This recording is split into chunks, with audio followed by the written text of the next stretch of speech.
ప్రతిరోజు తన వాగ్దానము ద్వారా మనల్ని ఆశీర్వదిస్తూ ఉన్నాడు. అందుని బట్టి ఆ దేవునికి వందనాలు తెలియపరుస్తున్నాను. ఈరోజు ఆదికాండం 17వ అధ్యాయము మొదటి 2 వచనాలు మనం చదివితే, నేను సర్వశక్తి కలిగిన దేవుడను, నా సన్నిధిలో నువ్వు నిందారహితుడు అయ్యుండుము, నేను నిన్ను అత్యధికముగా అభివృద్ధి పొందించెదను అని దేవుడు అబ్రహాముతో ఆయన ప్రత్యక్షమై మాట్లాడుతున్నాడు. సర్వశక్తి కలిగిన దేవుడు అంటే హీబ్రూ భాషలో దేవుడు ఇక గుణాన్ని తెలియపరిచే పదం ఏంటని ఎల్షద్దాయ్ అంటారు. ఎల్షద్దాయ్ అంటే సర్వశక్తి కలిగిన దేవుడు అని అర్థం.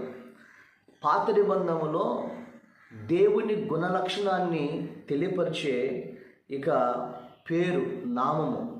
అందుకని మరి దేవుడు ఎల్షద్దాయ్ అని అంటారు.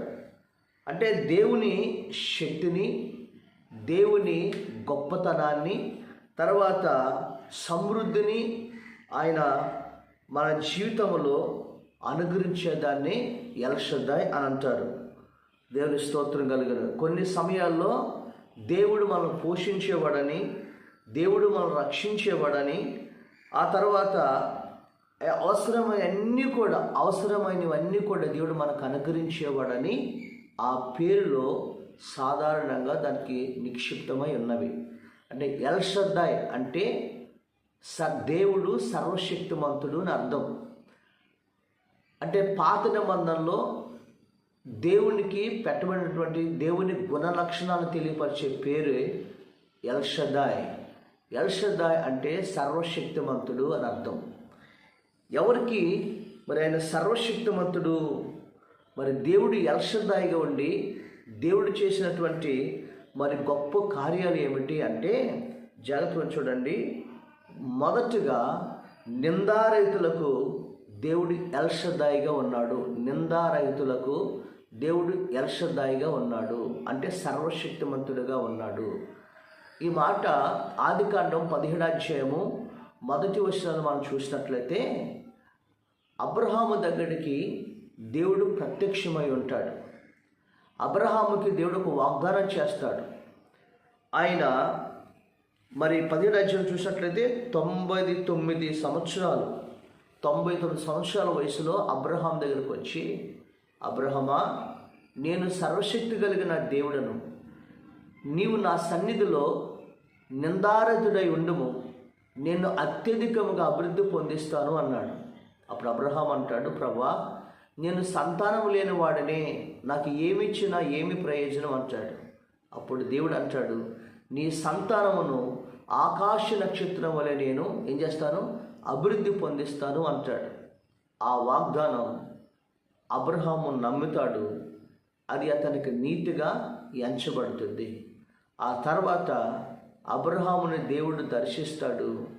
అబ్రహాముకి చక్కటి సంతానము ఆయన 100 సంవత్సరాల వయసులో శారాకి గర్భం ధరించి ఇస్సాకుని దేవుడు దయచేస్తాడు. ఈ రోజున ప్రపంచంలో క్రైస్తవులందరూ ఈ రోజున అబ్రహాము సంతానముగా పిలువబడతారు. ఆకాశపు నక్షత్రం వలె అబ్రహాముని దేవుడు సంతానముని దీవించాడు. రెండోది, అబ్రహాముకు వెండి బంగారములు, దాసీలు, గొర్రెలు, పశువులు, తర్వాత మరి అబ్రహాముకి తనకు వాగ్దానమైన చేసినటువంటి కుమారుడు ఇస్సాకుని దేవుడు అబ్రహాముకు అనుగ్రహించి అబ్రహాముని అత్యధికముగా ఆశీర్వదించాడు. ఈరోజు ఆయన అప్పుడు అన్నాడు, నువ్వు నిందారహితుడిగా నా సన్నిధిలో నిండు, నిన్ను అత్యధికముగా దీవిస్తానని చెప్పాడు. ఈరోజు నీ జీవితంలో కూడా నిందారహితుడిగా ప్రభు కొరకు బ్రతుకు. నీ జీవితంలో దేవుడు చేసిన వాగ్దానాన్ని ఆయన మర్చిపోడు. ఆయన తగిన సమయమందు ఆయన వాగ్దానము నీ జీవితంలో నెరవేరుస్తాడు. అబ్రహాముని ఎన్నో నిందలు పడ్డాడు, ఎన్నో అవమానాలు పడ్డాడు. అబ్రహాము జీవితంలో ఎన్నో శ్రమలు, శోధనలు వచ్చినాయి. అయినా దేవుడు వాగ్దానం కొరకు కనిపెట్టాడు. ఆయన సన్నిధిలో నిందారహితుడిగా ఉన్నాడు. అబ్రహాముని అత్యధికముగా దేవుడు దీవించాడు. ఆయన గర్భఫలాన్ని దీవించాడు, భూఫలాన్ని దీవించాడు. ఆయన సమస్తాన్ని అత్యధికంగా దీవించాడు. ఈరోజు నిన్ను కూడా ఆయన అత్యధికంగా దీవించే దేవుడు. ఎవరికి? నిందారహితుడిగా ఉంటే దేవుడు అత్యధికంగా దీవిస్తాడు. రెండవదిగా ఆయన నిస్సహాయకులకు ఎల్షద్దాయిగా ఉన్నాడు. అంటే నిస్సహాయకులుగా ఆయన సర్వశక్తి కలిగిన దేవుడిగా ఉన్నాడు అనే విషయాన్ని జ్ఞాపకం చేసుకోండి. ఈ మాట ఆదికాండము 48వ అధ్యాయము మనం 3వ వచనం చదివినట్లయితే, యాకోబు అని వృద్ధుడుగా అయిపోయాడు. ఆయన తన కుమారుడైన యోసేపుని తన యాకోబు కుమారులు ఏం చేశారంటే అతన్ని ఐగుప్తు దేశానికి బానిసలుగా అమ్మేశారు. అప్పుడు కుమారులు వచ్చి చెప్తున్నారు, నీ కొడుకుని ఒక సింహం వచ్చేసి చీల్చి చంపేసిందని. అప్పుడు యాకోబు నిస్సహాయకుడిగా మంచం మీద పడిపోయాడు. ఇక నా కుమారుడు లేకుండా నేను ఎందుకు బ్రతకాలి, దేనికోసం బ్రతకాలి, నేను కూడా చచ్చిపోయి నా కుమారుడైనటువంటి యోసేపు నా మృతుల లోకానికి వెళ్ళిపోతానని ఆయన మంచం మీద పడిపోయాడు, నిస్సహాయకుడిగా ఉండిపోయాడు. అయితే కొన్ని సంవత్సరాల తర్వాత అదే కుమారులు వచ్చి యాకోబుతో చెప్తున్నారు, నీ కుమారుడు ఐగుప్తు దేశంలో బ్రతికి ఉన్నాడు, నీ కుమారుడు ఐగుప్తు దేశాన్ని వేలుతున్నాడు అని తన కుమారులు వచ్చి యాకోబుతో చెప్పారు. దేవుని స్తోత్రం. ఆ సంగతి యాకోబు చెప్పారు. మళ్ళీ ఇంకో మాట చెప్పారు, నీ కుమారుడైన యోసేపుకి ఐగుప్తు దేశంలో వివాహమైంది, అతనికి 2 కుమారులు కూడా ఉన్నారు, అతను నిన్ను చూస్తాకు వస్తున్నారని తన యొక్క పెద్ద కుమారులు చెప్పారు. అప్పుడు యాకోబు బలం తెచ్చుకొని లేచి మంచం మీద కూర్చున్నాడు. అప్పుడు యోసేపు యాకోబుని ఎదుర్కొంటాకు వచ్చాడు. నిస్సహాయకుడిగా మంచం మీద పడుకున్న యాకోబు లేచి బలం తెచ్చుకుని మంచం మీద పడుకున్నాడు. అప్పుడు 48వ అధ్యాయం 3వ వచనంలో అంటాడు, యోసేపు అంటాడు, నాయన సర్వశక్తి కలిగిన దేవుడు నాకు కనబడి ఇదిగో యాకోబు, నేను నీ సంతానమును అభివృద్ధి చేస్తాను, అత్యధికంగా దీవిస్తానని నా ప్రభు చెప్పాడు. ఇదిగో నేను కానాను దేశాన్ని నేను నీకు స్వాస్థ్యముగా ఇస్తానని నాకు చెప్పాడు. నాకు కనపడని యోసేపుతో యాకోబు చెప్పాడు. ఒకరోజు యాకోబు నిస్సహాయకుడిగా ఆదికాండంలో మనం చూసినట్లయితే 28వ అధ్యాయం 10వ వచనం మనం చూసినట్లయితే, ఒకరోజు యాకోబు ఒంటరిగా తలగడ మీద ఒంటరి అయిపోయి పడుకుంటాడు. ఇంటి దగ్గర నుంచి పారిపోయి వెళ్ళేటప్పుడు ఆ టైంలో దేవుడు యాకోబుకు ప్రత్యక్షమై, యాకోబుకి ఒక నిచ్చెన పైనుండి ప్రత్యక్షమై యాకోబుని దేవుడు మాట్లాడతాడు. యాకోబు, ఇదిగో నేను సర్వశక్తి కలిగిన దేవుడను, నువ్వు పడుకున్న ఈ స్థలాన్ని నీకు ఇస్తాను, నువ్వు సంతానాన్ని దీవిస్తాను, కుడి తట్టు ఎడమ తట్టు నువ్వు వ్యాపిస్తావు అని దేవుడు నాకు నిబంధన చేశాడు. ఈరోజు అదిగో నా దేవుడు నేను క్షేమకరంగా తీసుకొచ్చాడని నిస్సహాయకుడుగా యాకోబుని సర్వశక్తి కలిగిన దేవుడు ఏం చేస్తాడని తన సంతానాన్ని అత్యధికంగా అభివృద్ధి చేశాడు.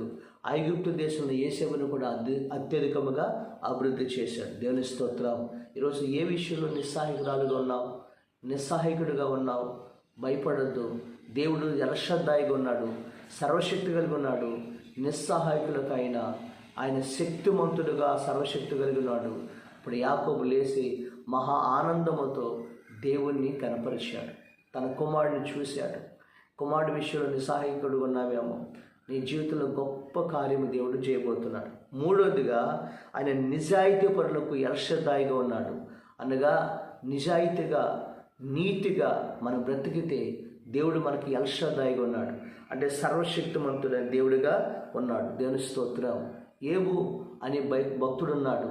ఏబు విషయంలో దేవుడు చెబుతున్న మాట అది 22వ అధ్యాయము ఏబు గ్రంథం 3వ వచనంలో నుండి 23వ వచనం నుంచి 26వ వచనం చూసినట్లయితే, సర్వశక్తి కలిగిన దేవుని యందు నీవు ఆనందించెదవు. సర్వశక్తి కలిగిన దేవుడు నీకు అపరంజిగా ఉంటాడు. సర్వశక్తి కలిగిన దేవుని యందు నువ్వు ఆనందిస్తావు, నువ్వు భయపడద్దు అని తన స్నేహితుడు ఏబుతో చెప్తూ ఉంటాడు. ఏబు బాధపడుతుంటాడు, అంటే ఏబు దుఃఖపడుతూ ఉంటాడు.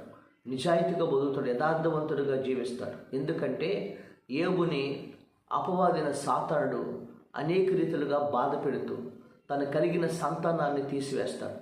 ఆస్తుని, ఐశ్వర్యాన్ని, సమస్తాన్ని తీసివేసి యోబు ఎక్కడ ధనవంతుడిగా ఉన్నాడో అక్కడే దరిద్రుడిగా మారిపోతాడు. ఆ సమయంలో యోబుని అందరూ కూడా నిందిస్తూ ఉంటారు.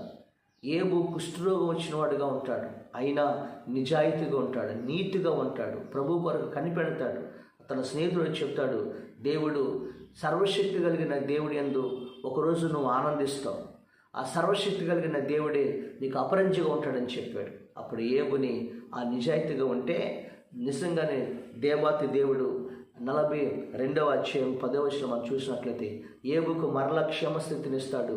యోబుకి పూర్వం కలిగిన దానికంటే రెండంతలుగా ఇచ్చి యోబుని దేవుడు ప్రపంచంలోని హెచ్చిస్తాడు. యోబు కూతుర్లంత సౌందర్యవంతులు లేరని దేవుడు యోబుకుని సాక్ష్యం ఇస్తాడు. 3-4 తరాలు యోబు బతుకుతాడు. ఈ రోజున యోబు జీవితంలో సర్వశక్తి కలిగిన దేవుడు నిజాయితీ పరులను ఆయన సర్వశక్తిమంతుడు దేవుడు ఆశీర్వదిస్తాడు. దేవుని స్తోత్రం కలిగినగా. ఈరోజు ఎల్ షద్దాయ్ అంటే సర్వశక్తి కలిగిన దేవుడు. నీ జీవితంలో కూడా దేవుడు అత్యధికంగా అభివృద్ధి చేయబోతున్నాడు. జాగ్రత్త వినండి. నీకు చేసిన వాగ్దానమును ఆయన సర్వశక్తి కలిగిన దేవుడు నెరవేర్చబోతున్నాడు. రెండోది ఏంటంటే నీకు ఆయన సమృద్ధి కలుగజేయబోతున్నాడు. మూడోది ఆయన నిన్ను పోషించి నేను సంరక్షించి రక్షించి పూర్వం కలిగిన దానికంటే రెండంతలు అధికంగా నీకు దేవుడు దయచేయబోతున్నాడు. ఎల్ షద్దాయిగా దేవుడు ఈరోజు నీకు నీ కుటుంబానికి ఉండి ఆయన నిందారహితులకు సర్వశక్తివంతుడుగా ఉంటాడు. ఆయన నిస్సహాయకులకు సర్వశక్తివంతుడుగా ఉంటాడు. ఆయన నిజాయితీ పరులకు ఆయన సర్వశక్తుడిగా ఉండి ఆయన అత్యధికముగా ఆయన నిన్ను అభివృద్ధి చేయునుగాక. ఆమేన్. పరిశుద్ధుడైన మా తండ్రి, ఈరోజు ఈ వాక్యం ద్వారా నీ బిడ్డలందరి జీవితాల్లో అద్భుతమైన అత్యధికముగా దీవించమని ప్రభా, ఎవరైతే నిందారహితులుగా ఉన్నారో, ఎవరైతే నాయన నిస్సాయితులుగా ఉన్నారు, ఎవరైతే నాయన నిజాయితీగా బ్రతుకుతున్నారు నీ కొరకు, వాళ్ళందరినీ విడవక అత్యధికంగా దీవించమని యేసు నామమున అడుగుచున్నాము తండ్రి. ఆమేన్. దేవుడు మిమ్మల్ని దీవించునుగాక.